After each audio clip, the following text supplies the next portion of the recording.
It's a love story. ஒரு ரெண்டு பேருடைய ஜேர்னி அதுதான். 80s 90s 2000ல வந்து லவ் பண்ணவங்களுக்கு எனக்கு தெரிஞ்சு என்னுடைய லைஃப்லும் சரி ராஜாஸோட மியூசிக் வந்து ஒரு பெரிய இன்ஸ்பிரேஷன் அப்படின்னு நினச்சா அது பரவாயில்ல. And there's nothing wrong with felicitating him. He's a legend as far as I'm concerned. It's not like some newcomer who I'm felicitating. Raja sir felicitate பண்ணுறது எந்த வகையிலும் தப்பு இல்லைன்னு என்னுடைய நம்பிக்கை.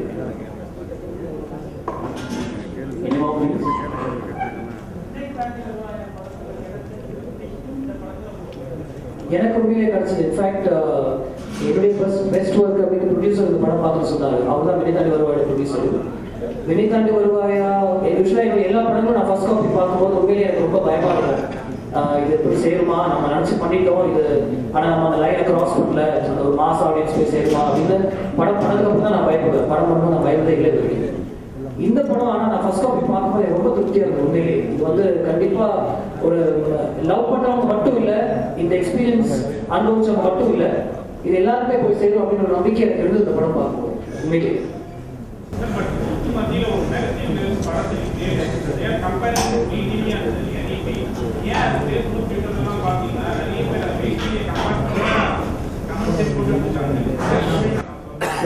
நான் பண்ண படம் தான் வேற டேரக்டர் கம்பேரிசன் கண்டிப்பாக இருக்கும்.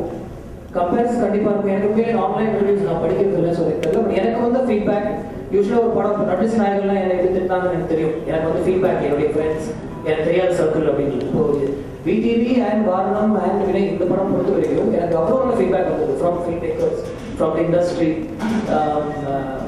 இது வந்து ஒரு இவ்வளோ ரியலிஸ்டிக்கான ஒரு லவ் ஸ்டோரி இந்த கமர்ஷியல் ஃபார்மேட் அப்படின்னு நிறைய பேர் என்ன சொல்லியிருக்காங்க. ஸோ கம்பேரிசன்ஸ் கண்டிப்பாக இருக்கும். டேரக்டருடைய ஏர்லி ஒர்க்கோட கம்பேரிசன்ஸ் கண்டிப்பாக இருக்கும். அது தவிர்க்க முடியாத விஷயம்.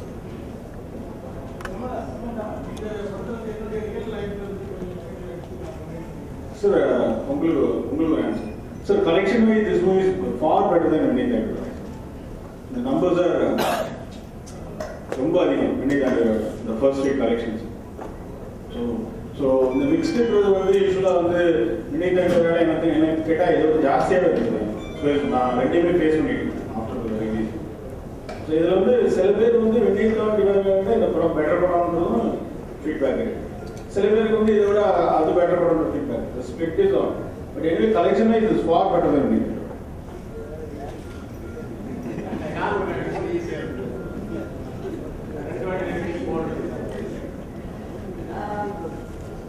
Actually, I wouldn't have done this film if it wasn't for Gaurav sir. ரொம்ப கஷ்டமான ஒரு படம். அது love story in 3 languages with 3 different heroes. It was not an easy task.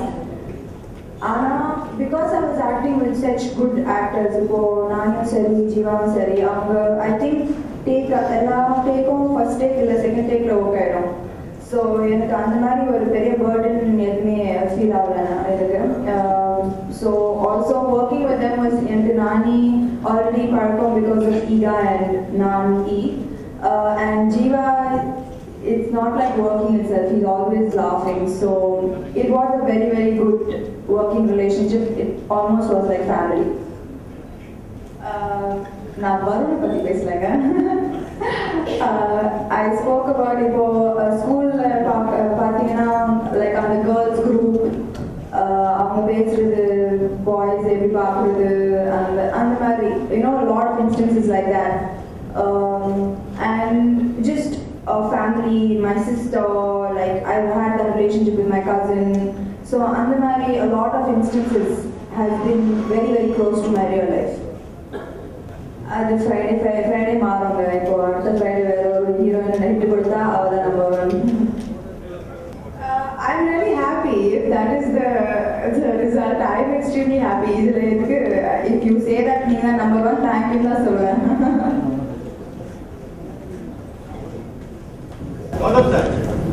ஒரே ஷாட்ல வெற்றியான சீன் அதுக்கு ஏதாவது ப்ரிப்பேர் பண்ணீங்களா? அது அந்த ஸ்பாட் லைட் போட்டாங்க.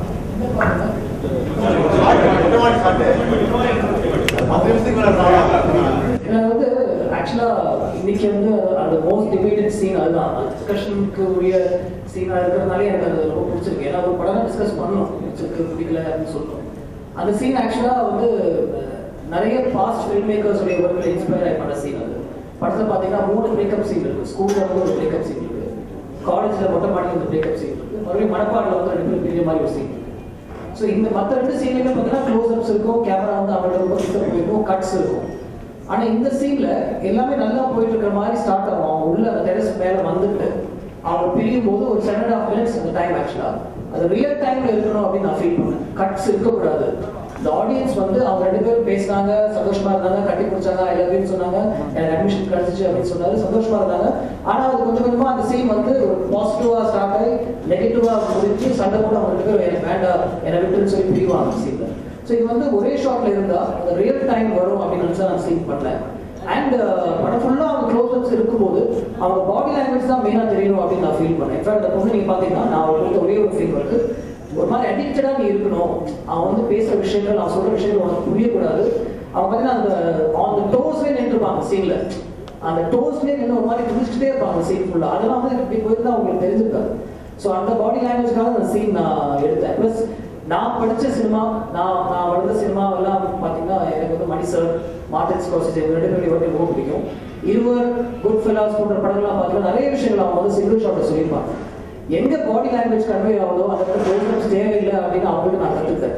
அதனால இந்த படம் வந்து ஸ்பெஷலி இந்த சீன்லாம் வந்து நிறைய பார்த்தீங்கன்னா slice of life, moments from life. Coffee ஷாப்ல கேமரா என்டர் ஆகும், அவங்க 2 பேரையும் ஒரு தடவை கேமரா சுற்றும், அவங்க பேசுகிற ஏதோ ஒரு விஷயத்துல நம்ம காது கேட்கும், அப்படியே கேமரா வெளியே வந்துடும். காரில் போயிட்டு இருப்பாங்க, பஸ்ல இருந்து கேமரா பேன் ஆகும், கார் 2 தடவை கேமரா சுற்றும், அவங்க பேசுறது கேட்கும், அப்படியே போயிடும். ஸோ அவங்க ஃபுல் டே பேசுகிற விஷயங்கள் நமக்கு தேவையில்லை. அந்த டைமில் எனக்கு என்ன முக்கியமோ அது மட்டும் ஆடியன்ஸ் போய் சேரணும் அப்படின்னு நினச்சி அந்த படம் ஃபுல்லாகவே நான் ட்ரை பண்ணியிருக்கேன். அதில் தான் அந்த சீனும் மாட்டிக்கிச்சு.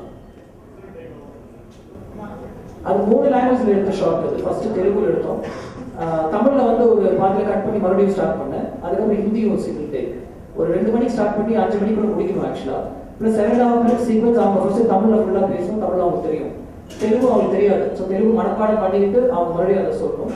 ஹிந்தி அவங்களுக்கு தெரியும், அதனால ஹிந்தி டயலாக் ஃபுல்லாக எடுத்துட்டு கட் இல்லாமல் அவங்க சொல்லணும். அது ஒரு ஆர்டிஸ்ட்க்கு ஒரு சேலஞ்சிங்கான விஷயமா இருந்தது, கேமராமேன் சேலஞ்சாக இருந்தது, எங்களுக்குமே சேலஞ்சிங்காக இருந்த விஷயமா இருந்தது. ஸோ சேலஞ்சிங்கான ஒரு விஷயம் வந்து ஏன் பண்ணக்கூடாது அப்படின்னு எனக்கு தோணுச்சு. ஜெஸ்ஸி சத்தியமா இல்லைங்க. Nithya a lot more in I see myself a lot in Nithya. அப்ப நான் ஜெஸ்ஸி நல்லா பண்ணலன்னு சொல்றீங்களா?